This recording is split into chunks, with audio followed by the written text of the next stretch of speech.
Salut tout le monde, bon ben aujourd'hui on va se faire un nouvel épisode sur la R11. Donc dans les épisodes précédents on s'était déjà monté les gros freins en 280, les combinés BC Racing. Et là maintenant on va se la préparer pour le circuit. J'ai une journée piste au circuit du Luc dans une semaine. Donc là on va attaquer plein de détails, la fiabilisation pour la piste. Et on va tester ce que vaut le 1,9 L turbo diesel sur le circuit du Luc. Allez, on va...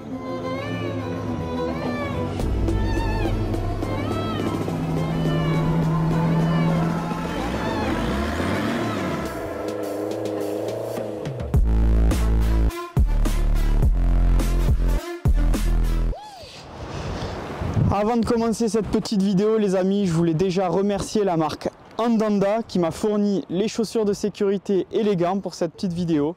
Je vous mets les liens des produits en description, c'est sur la boutique Amazon. Je vous mets les liens en bas. Bon les amis, on n'est pas dans les conditions idéales pour se tourner une vidéo, il y a beaucoup de vent aujourd'hui.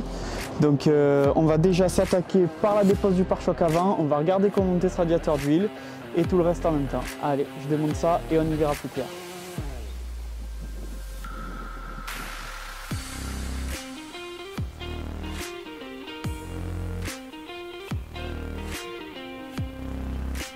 Bon, ça y est, j'ai déposé le pare-choc. À la base, je comptais mettre le radiateur en dessous de la traverse, classique, mais comme après, on va se faire la petite prépa moteur en posant le gros échangeur, etc. Et bien en fait, ici, c'est juste l'emplacement idéal. Regarde ça. On dirait que c'est conçu pour. Bon les potos, là on se met sur la fabrication de la barre anti-rapprochement.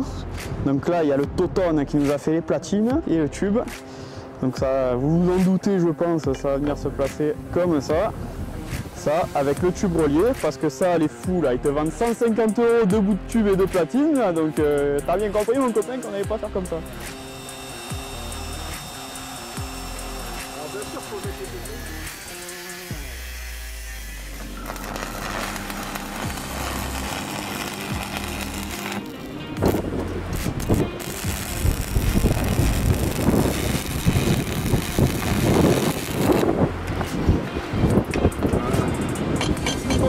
Ça va, il fait hein.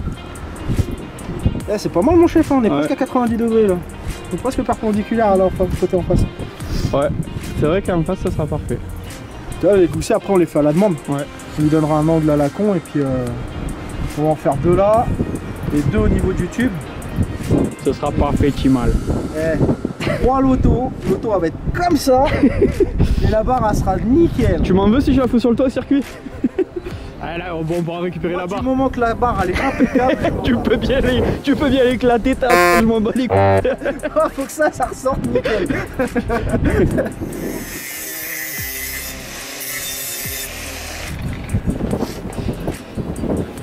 Pointage sur la caisse.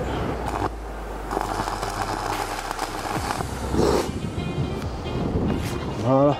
Ça suffit? Ouais.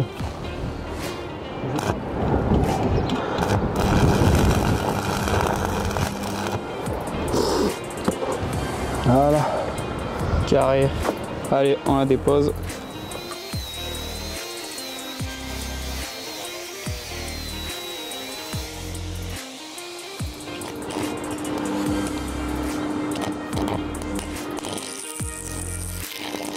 On a enfin terminé cette barre anti-rapprochement fait maison.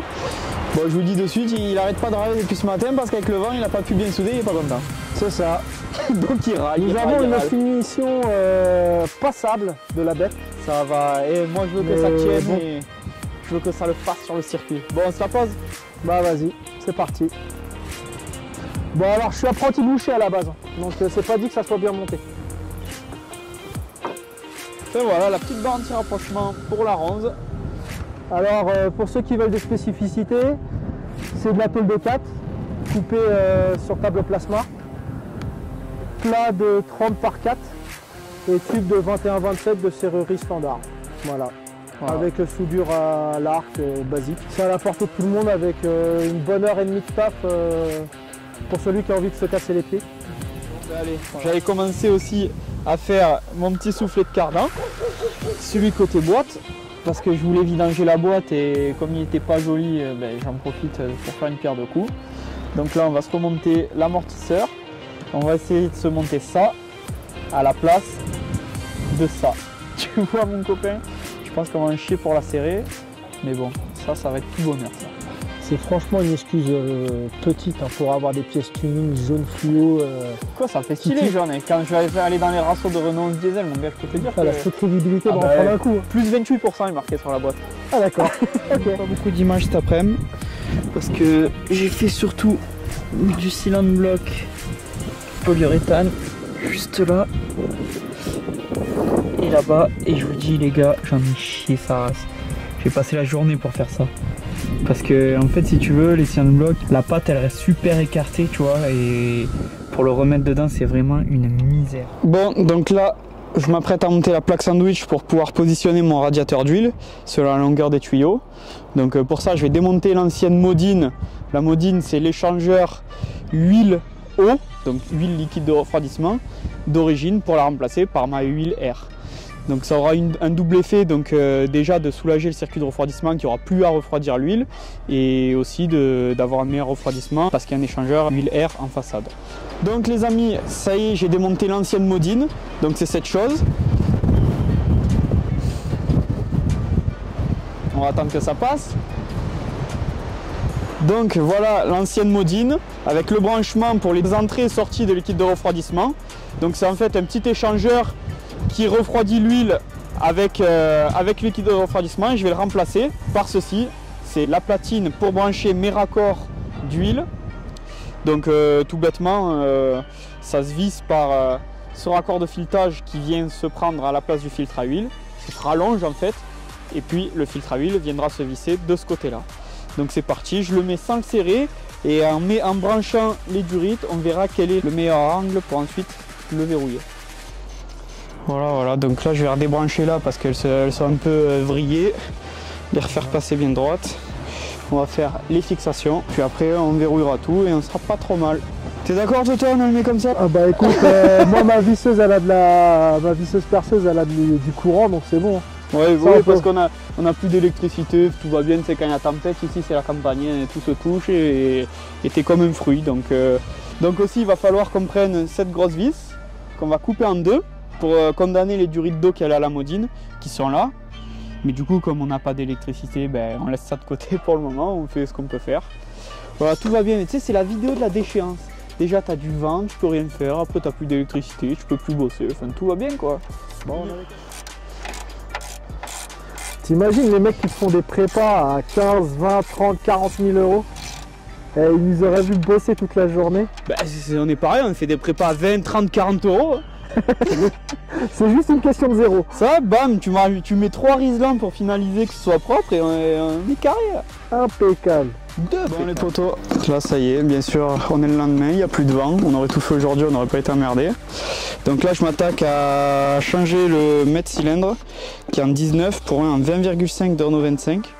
Parce que dans une précédente vidéo on avait monté des étriers de 307 avec 10 de Clio RS et du coup la pédale était vachement plus molle. Là on a le Toton qui nous reprend un peu la barre anti-rapprochement, qui rajoute comment dire, une patte de fixation pour le vase d'eau qui était dans le vide parce que d'origine sur l'Aéron c'est un vase carré qui va ici. Donc ce vase il était juste en appui contre là, donc là on lui fait une fixation propre. Donc en fait ça va être le nouveau support de vase d'expansion qui sera fixé à ce niveau là sur la barre anti-rapprochement, à peu près comme ça. Grosso modo ça devra se poser comme ça avec une sangle et ça voilà, avec une sangle autour un peu comme d'origine et ce sera parfait. Ça tiendra en lieu et place, ça fera type origine. Allez, je démonte ça, que c'est à moitié grippé. Petite astuce, si ça vient pas avec la clé à tuyauter, vous prenez la pince multiprise et sur cette partie qui est bien plate là, et bien vous le serrez fort et avec ça, je vous dis, ça marche à tous les coups pour desserrer les tuyaux grippés. Là j'en ai eu 3 sur 4, j'ai déjà démonté ces 3 qui me donnera accès au dernier là-bas. Bon ça y est, j'ai démonté l'ancien mètre cylindre, donc ça c'est celui qui est en 19, donc de Renault 11 d'origine. Ça c'est un mètre cylindre de Renault 25 TD en 20,5, donc sur les V6 c'est du 23, ça aurait été ce qu'il me fallait, mais malheureusement c'est compliqué à trouver, donc je me suis rabattu là-dessus. Ce sera toujours mieux que celui en 19 d'origine. Donc c'est parti, on va se remonter ça, on va se purger ça avec du bon petit liquide de frein haute température qui traîne là depuis des années. Ah mais ça va, le bidon il est fermé, ça passe, ça passe. Donc je remonte ça et puis voilà, on se reprend après les poteaux. Allez, aussi pour me changer ce support moteur, bon qui était pas si mort que ça, mais par celui-là en neuf que j'ai renforcé à la colle à pare-brise, tu le sais, ce sera un petit peu plus rigide, ce sera toujours bon à prendre. Allez, on va essayer d'optimiser un petit peu le poids en virant cette qui déjà d'une part est extrêmement laid, et deuxièmement j'ai tellement d'autres bagnoles pour tracter que ça sert à rien d'avoir ça là-dessus. On vire déjà cette roue de secours. Oh, avec la jolie verre d'origine et tout, ça rigole pas mon gars là.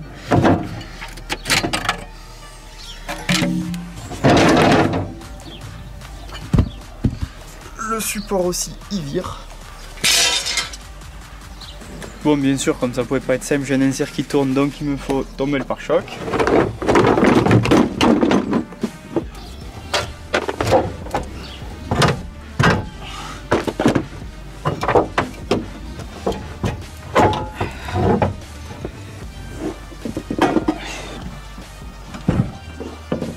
Bon voilà les potos, là on est le soir après le travail, donc je continue la voiture. La session piste c'est samedi, là on est lundi soir, donc je continue à remonter la face avant.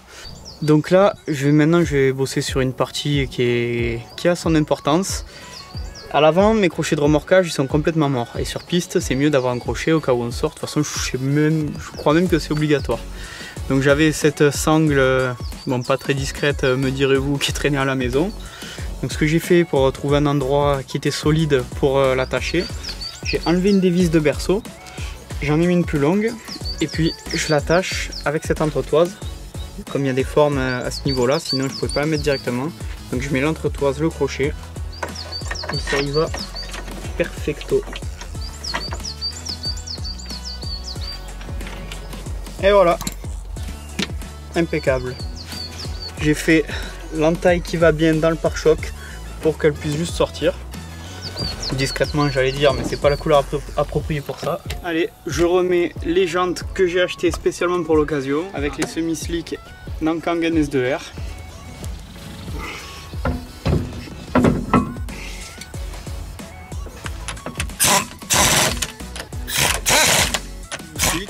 Sauf que derrière, voilà, il y a un souci, ça touche l'amortisseur quand on les monte et ça bloque la roue.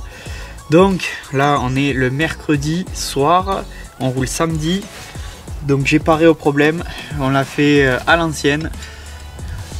Vieux disque de frein que j'ai coupé pour me faire une cale de 6 mm, et si ça suffit pas, je me suis fait une entretoise à partir d'un écrou en M14 de 8 mm d'épaisseur pour venir décaler l'amortisseur sur son axe.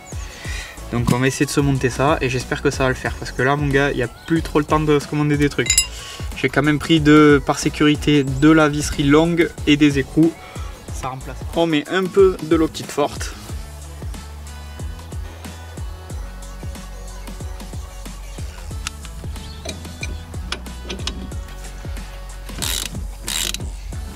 On voit ça touchait pas mal. Un petit aperçu de ma cale pour décaler la fixation de l'amortisseur, 8 mm. Donc là la tige filetée atteint le bout de l'écrou, donc il n'y a pas de souci de ce côté là. Et si 8 mm ici, franchement ça le décale très peu comme ça. Je préfère avoir un peu plus de marge avec la déformation du pneu. Enfin voilà, plus qu'à se monter ça et on met la roue.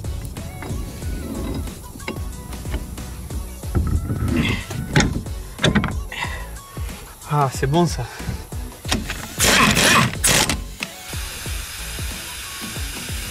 Nickel. Bon les amis, on est sur la dernière étape. Je suis en train de me câbler le ventilo spal, parce que j'ai mis un gros spal en 30 cm, 30 et quelques, je sais plus. Donc le montage d'origine ça me plaît pas du tout, parce qu'il n'y a ni relais, donc c'est à dire que c'est la sonde de température, enfin que toute la puissance passe par la sonde de température, et surtout ni fusible. Donc là je viens d'ajouter une boîte à fusible là, que je vais monter avec 2 rivets. Et là je vais m'ajouter le relais de ce côté avec une commande par l'intérieur pour le déclenchement qui servira pour les tours de refroidissement. Comme ça je peux faire tourner le ventilo en continu pendant, histoire de tout bien remettre d'aplomb. Et un déclenchement par la sonde de température qui se trouve juste ici. Donc je vais pas faire 50 000 images parce que je vais pas te mentir mon copain, la session c'est demain matin, il est 14 h. Donc je vais plutôt me dépêcher de monter tout ça. Allez, je vous reprends quand j'ai un peu avancé pour essayer de vous montrer chaque étape malgré tout. Donc voilà, je continue mon petit montage. Donc la partie circuit de puissance est câblée. Donc j'ai mon plus qui arrive de ma boîte à fusibles. Je vais mettre un 30 ampères.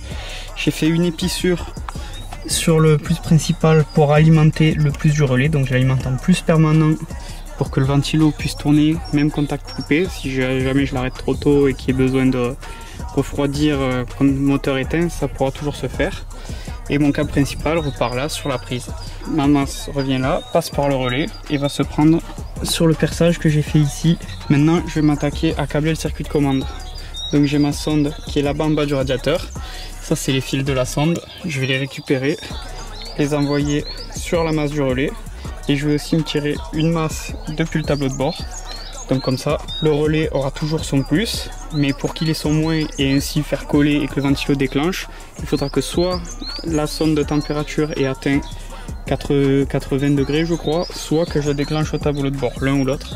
Et comme ça, ça activera mon ventilateur. Je me suis intégré mon bouton là dans un emplacement vide, avec les fils qui rentrent là, que je vais câbler sur mon relais. Ok, je peux remettre le bouton. La partie intérieure est finie. Branché. Bon là c'est encore en volant. Il ne restera plus qu'à attacher tous les faisceaux proprement.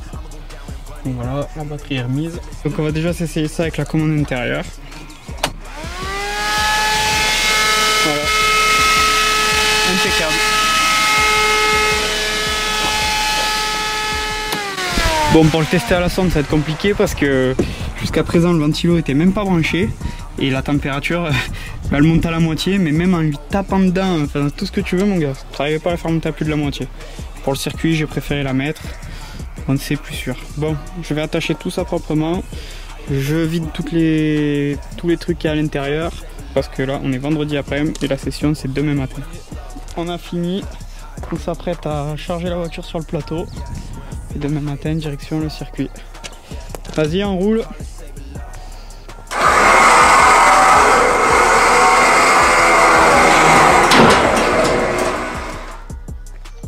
Voilà les potos, on arrive à la fin de cette petite vidéo. Donc je vous annonce déjà, ça s'est pas passé comme prévu. Ce sera tout ça dans la prochaine vidéo. Donc si vous voulez voir ça, si vous avez aimé, n'hésitez pas à vous abonner sur la chaîne et à me suivre sur Facebook et Instagram. Allez, ciao les potos. Il sert pas, hein.